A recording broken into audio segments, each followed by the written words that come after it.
Welcome back. The Department of Homeland Security will onboard more than 300 new cyber specialists. DHS Chico Angela Bailey told you about that plan on Sunday's Government Matters. The next task for the agency will be to keep them. Richard Spires is principal at Richard A. Spires Consulting, former chief information officer at DHS. His new book is Success in the Technology Field, a guide for advancing your career. Richard, congratulations on the new book. Thanks very much for coming on the program. There are two pieces involved to what Angie's doing at your former agency. One is the agency's responsibility to helping these 300 new people develop a career, and the other is the employee's role in developing that to the point of your new book. What do you think the piece of each of those sides looks like, Richard? Welcome. Well, yeah, thank you, Francis. It's so important. I think, well, first I should say, I really think it's great that DHS has stepped up and is aggressively trying to attract and hire new cybersecurity talent. Ali Mayorkas, their secretary, said, hey, they've got 2,000 openings, and at least this is taking a good start at it, right, with the 300 hires. That being said, kind of getting to your point, I see three real challenges still with DHS and what they're doing. One, you're going to bring all these people on board. They have to have meaningful jobs and relatively quickly, jobs that they can learn from, that they can grow in, and that they can meaningfully contribute to what the agency's trying to do. And the second point is that they need to come up with real learning paths, career paths, if you will, for these people so that they can grow over time. Otherwise, you're going to see a lot of attrition. And that's what I'm very concerned about. And I've seen that in the past, particularly in cybersecurity. You get good people coming into government, but there's so many opportunities for these specialists in cybersecurity as they learn and grow. And trying to keep them, I think, is really, really key. So this idea of having true career paths so that over a 2 to 3 to 5 year period, people that are particularly early in their career can show really positive momentum in their career, I think is very, very important for DHS right now to do. What is the biggest gap that you see between providing that learning path and that learning path career path not being present?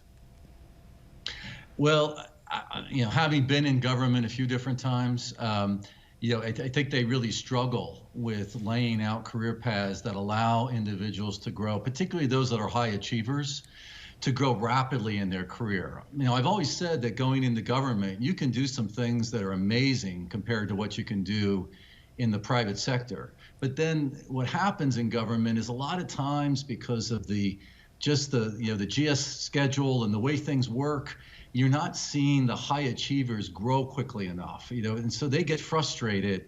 And a lot of times you're going to lose some of your top talent within the first few years if you can't solve that. And I know this is a multidimensional problem and unions get involved and the like, but it's something that, particularly in cybersecurity, I think it's something that we really need as a government to attack and to get our arms around and identify those high achieving individuals and do everything you can to try to keep them by moving them into more and more senior roles relatively quickly.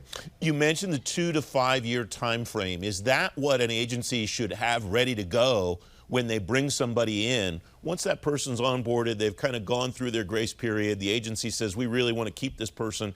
Is that the time, do you think, to sit down with that person and say, listen, we think you've got a future here, we think you're terrific, and this is how we see you growing in the next 5 years, to really give that employee a vision for the opportunity that's in front of them?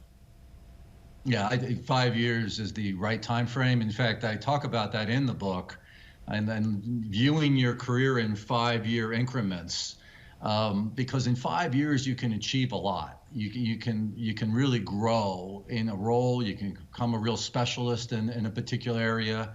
And so I think you need to, on the government side, and not just DHS, but all agencies, think about laying out that path and say, hey, if you do these things as an employee, okay, our part of the deal is that we will then honor that and over a 5 year period expect you to grow into this role with these level of responsibilities. Mm-hmm. And I think if you can do that for individuals, and hey, if you can keep a real specialist for 5 years, Some of them will then say, hey, I'm going to go into the private sector, I'm going to do other things.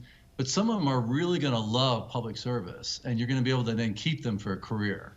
But I think that first 5 years is so critical. 30 seconds left, Richard. What you're getting at here is one of the big challenges in government, though, isn't it? Which is, how do you keep people engaged as technical experts and not just move them up the management chain, right? Yeah, and great point. And success is many different forms of success I talk about in the book. I mean, there's a management track, but a lot of people want to stay technologists. And again, you need to have that career path for them. How do they become senior technical staff within a government agency? And with the perks that should go with that. And I think that's something that government should be looking at more. Richard, congratulations on the book, Success in the Technology Field. Thanks very much for coming on. I appreciate your time. Right. Thank you, Francis.